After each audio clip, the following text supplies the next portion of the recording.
Adverts are everywhere for everything. Chances are the next time you turn on your television, open a magazine, or walk down a street, you'll see an advert in one form or another. I am here today to analyse some of these adverts, focusing primarily on film trailers. The first trailer I am showing is the teaser trailer for The Dark Knight.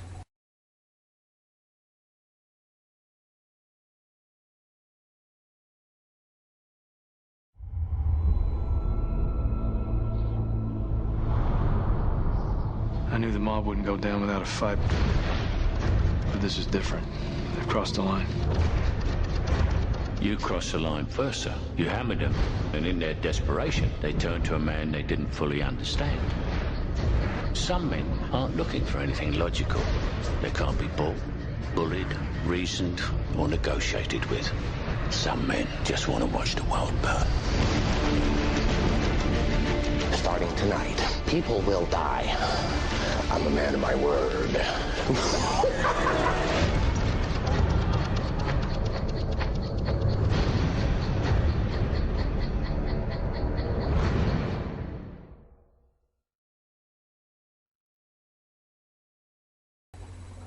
Immediately we have identification with the brand. We see an illuminated Batman logo and the same logo crumbling, which adds a dramatic tension. Also we see a Jacob playing card flying at the screen, informing us of the film's villain and any themes of the film. Also adding a voice also gives a name to the voice we heard in the ending voiceover. Joker is also synonymous with Batman as the franchise's most recognised villain figure, and also a prominent figure in comic fiction, which also gives us our target audience of male, teenager, passive audience comic readers. The trailer is also designed to prompt an emotional response of fear and concern for Gotham, which is aimed with a dramatic style. The second trailer is the 1:18:08 teaser trailer for the film later to be titled Cloverfield.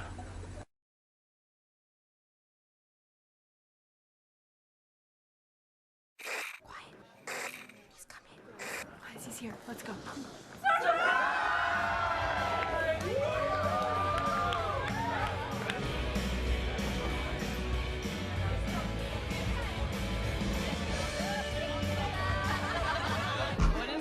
It's for Rob. Say something to him before he leaves. Rob's awesome. I'm gonna miss him. Rob, have fun in Japan. You owe me $11. How are you gonna survive without Rob? He's like your main dude. Yeah, no. Hey, how am I gonna survive without you? I don't know, I'm like your main dude.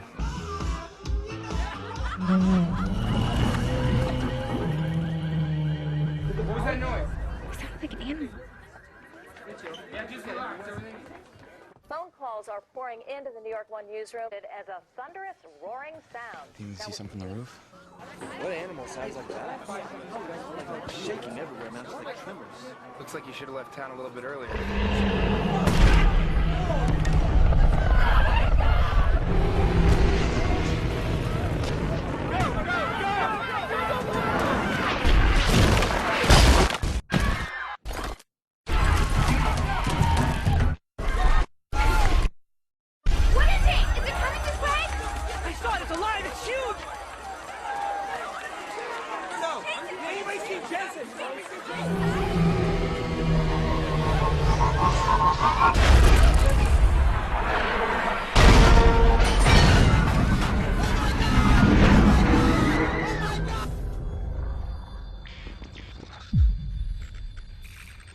Tonight's gonna be the best night ever.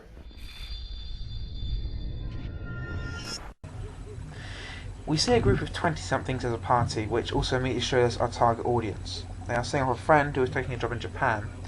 Suddenly the equilibrium of the party is shattered with a roar and a bang in the background. They go to the roof, large explosion, storm of shrapnel headed towards them.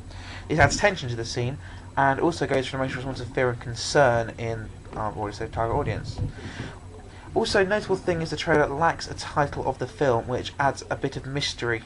Also prompts further investigation by the viewer. For Cloverfield's marketing, the date of the film was given. There's this website 1-18-08.com, which had a bunch of teaser photos, various things, radar scans, carcasses dragged up from the sea and torn apart ships, very much like the marketing previously used in the Blair Witch Project, where there's so-called real experiences or a diary of one of the people on the trip was published on the internet to build up suspense, tension, and, well, basically ultimately sell a ticket price for the film.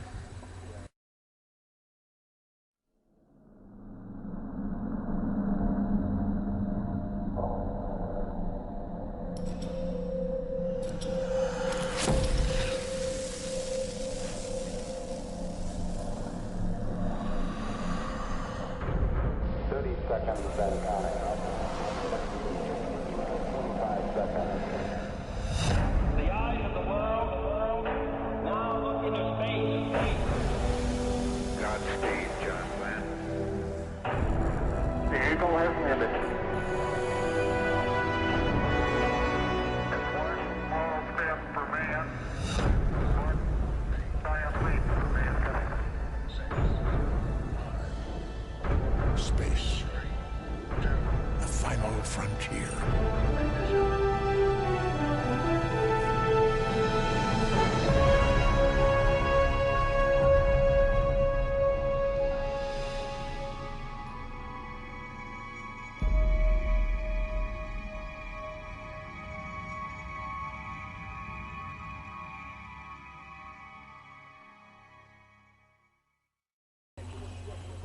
Was of course the Star Trek teaser trailer.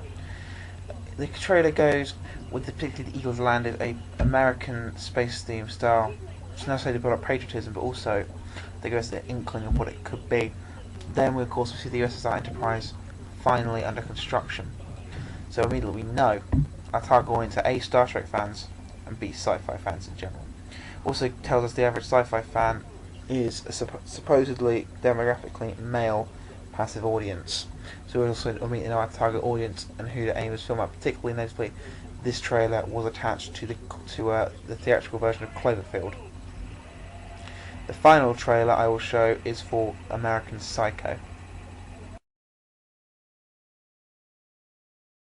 You know what Ed Gein said about women? Ed Gein, maitre d' a canal bar? No. Serial killer, Wisconsin in the 50s. And what did Ed say? He said, when I see a pretty girl walking down the street, I think two things. One part of me wants to take her out and talk to her, be real nice and sweet and treat her right. And what the other part of him think? What her head would look like on a stick.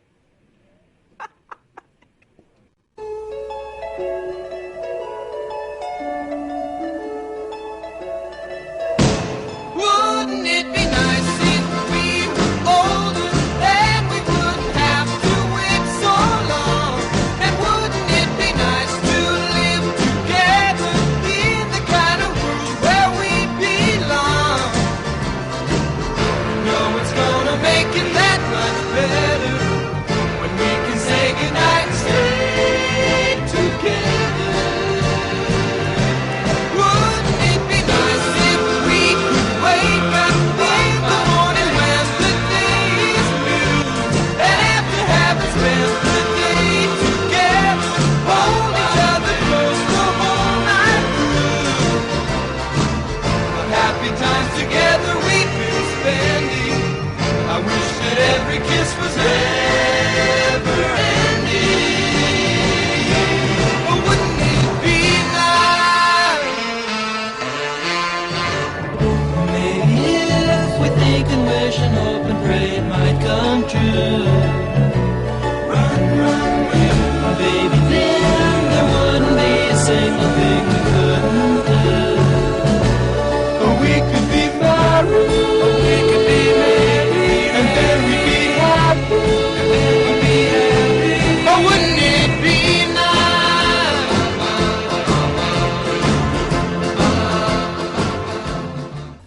Immediately we know the style of film. We have a horror film, or supposedly a horror film here, when we have Patrick Bateman, Sam and his friends talking about Ed Gein, a notorious serial killer from the 50s, killed 2 people but was more notable for digging up carcasses and making things out of the bodies he dug up. However, suddenly it changes. We have Patrick Bateman going around being a narcissistical twat. Also, note the word yuppie is spread on the wall. Gives us a time period and also why he could be possibly so mad. Set to the Beach Boys, Wouldn't It Be Nice? Trying to be contrapuntal, perhaps showing the sign that this perhaps is a black comedy, or a cynical look at the yuppie uprising of the 1980s. thank you for.